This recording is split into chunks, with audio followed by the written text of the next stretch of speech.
Anong nangyari sa halaman ko? Bakit kayo nasira at nalanta? Sabi na nga ba eh, Balang, huwag kang umiigal sa halaman ko. Alam mo bang matagal kong inaalagaan to? Mahal na mahal ko mga halaman ko. Pakasungit mo, Aling Klaring. Umalis ka dyan, Balong, kahit kailan ka talaga, napakapasaway mo. Ipababarangay kita, Balong. Para sa halaman, nagagalit ka, Aling Klaring ha. Tumatawa-tawa ka pa dyan ha. Banda ka sa akin, Balong, alas! Galit na naman si Aling Klaring kay Balong. Ano nangyari? Ito na lang yung buhay ko eh. Yung halaman eh. Hoy, Balong! Nandiyan ka na naman sa mga halaman ko ha? Ano? Sinisira mo na naman ba? Umiihi ka na naman ba dyan, Balong? Hoy, Balong! Pinablatter na kita sa barangay. Pag hindi ka pa rin talaga tumigil dyan, ipapakulong kita. Aling Klaring, pinupulot ko na nga yung mga kalat dito eh. Di ka kasi naglilinis dito sa garden mo eh. Umuwi ka doon sa sapa. Kung saan ka nakatira, Balong? Huwag mo kong antayin ihampas ko sa'yo to. Alis! Doon ka sa sapa. Uy, sige na. Pinapaalis pa ako. Balong! Ano na naman ginagawa mo rito? Araw-araw na lang ba, Balong? Huwag ka munang magalit.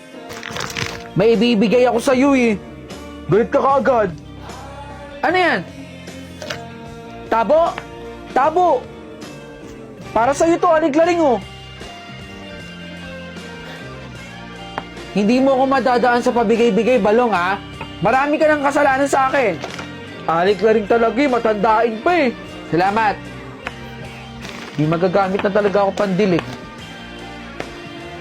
Kahit lakas naman ng ulan, kawawa naman yung mga halaman ko dito. Hindi na nasisikatan ng araw. Aaraw din at titigil din ang ulan. Mabuti tumigil na ang ulan at nandyan na ang sikat ng araw. Teka, bakit nga ba wala si Balong? Maria, nakita mo ba si Balong?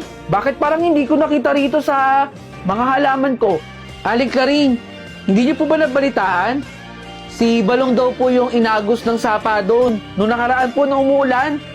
Eh, hindi na raw po umabot ng buhay sa ospital eh. Ha?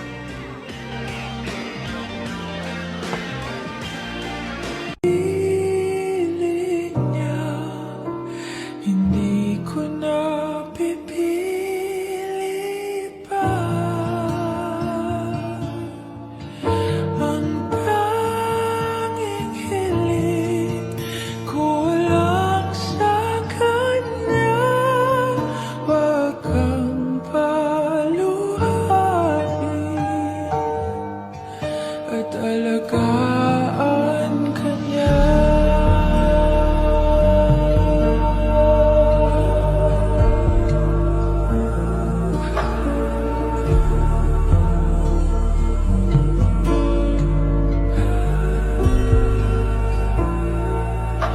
Saan natigil ang pagiging totoo? Sa tuwing mababanggit na mahal mo ako, ba't di ko inamin na merong iba? Ako ang kayakap, pero isip mo siya. At kung masaya ka sa piling niya, hindi ko na pipilit pa ang tanging hiling ko lang sa kanya. Huwag kang paluhain at alagaan ka niya.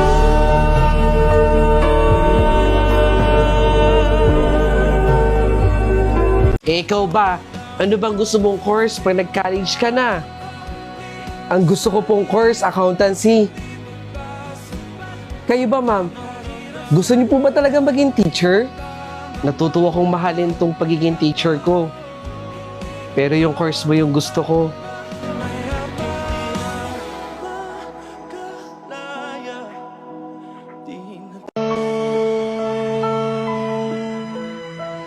I'm just a sad song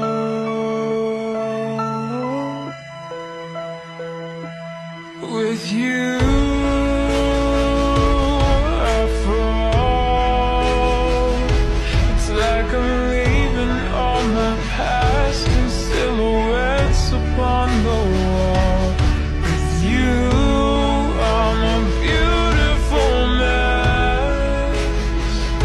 It's like we're standing hand in hand with all our fears upon the edge. So start time right here in the moonlight, 'cause I don't ever wanna close my eyes. Without you, I feel broke, like I'm half of a whole. Without you, I've got no hand to hold. Without you, I feel torn like a sail in a storm. Without you, I'm just a sad song. You're the perfect melody, the only harmony I wanna hear. You're my favorite part of me. When you're standing next to me, I've got nothing to fear. Without you, I feel broke, like I'm half of a whole. Without you, I've got no hand to hold. Without Yes, after 2 months, nakapag-TikTok na din ako. Kaya pala matagal akong nawala sa TikTok kasi nasira ang aking lumang cellphone. At dahil kasama ko si Malin at si Aiko, salamat sa dalawang to dahil tinulungan nila ako magkaroon ng bago kong cellphone. Medyo kinakabahan ako dyan at nahihiya pa kasi first time ko magkaroon ng ganitong klaseng cellphone. At syempre, reward ko na to at Christmas gift ko na para sa akin. Syempre, thank you kay Lord dahil sa blessing niya nakabili ako ng ganitong klaseng cellphone. Yep, at ready na talaga ako sa pagtitiktok ko muli. After namin i-testing ang bagong cellphone ko, naisipan namin kumain kasi gutom na kami. Mga bandang alas 5 na to, kaya pumunta kami ngayon sa Jerry's Grill.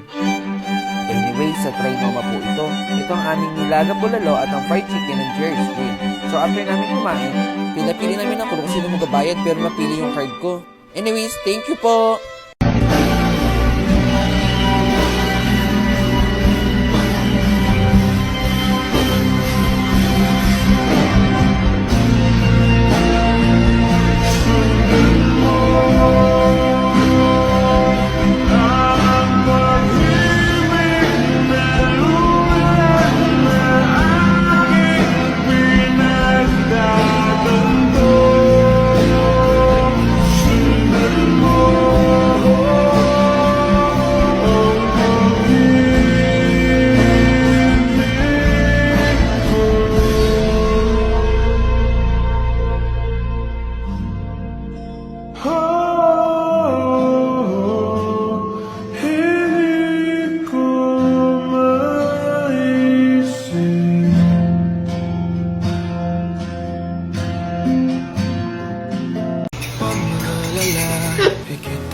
Tao po.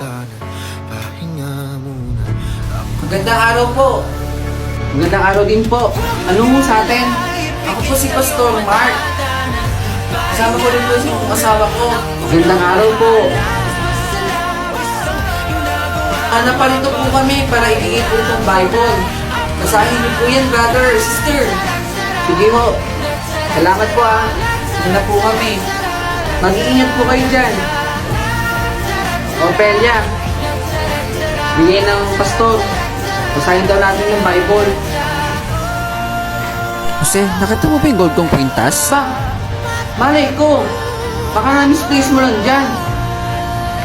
Hindi ka talaga nag-iingat. Asan kaya yun? Kanina pa ako naghahanap eh. Kaya, si Pastor? Tsaka si Pastor ang kumuha. Bakit ka napatawag, brother? Gusto lang po namin kikamustahin, Pastor. Itanong mo na, Jose. Ayos naman kami dito. Kayo ba? Binabasa niyo ba yung Bible na binigay namin? Binabasa naman po namin yung Bible. Sabihin mo, nawawala kwintas ko. Mabuti naman kung ganon. Ay, Pastor, may tatanong lang po. Oh, anong sa atin? May nakita po ba kayong kwintas na gold? Isang buwan na po kasi hinahanap ng asawa ko po eh. Kayo talaga, hindi kayo nagbabasa ng Bible. Sinilid ko yung kwintas doon sa Bible. Ganun po ba? Pagpalain nawa kayo ng Panginoon. Sige ho. Salamat po. Hala, Jose, nandito nga. Ma, nabigay ko na po kay Aling Bebang. Mabuti naman. Meron po ulit? O ito, ibigay mo to kay Kuya Raul mo ha. Sabihin mo, birthday ng kapatid mo. Sige ma, akin na. Bigay ko kay Kuya Raul. Bigay mo ha. Balik ka rito agad. Okay. Mare, maraming salamat sa palabok ha. Sige po. Uy, pre, panalo na tayo. O, tingnan mo, panalo na, di ba? Ang galing-galing natin. Uy, gusto mo ikaw naman? Hindi. Okay lang. Nanonood naman ako sa inyo eh. Oh, sigurado ka? Oo naman. Salamat ha. Maglaro ka lang dyan ha. Dito muna ako.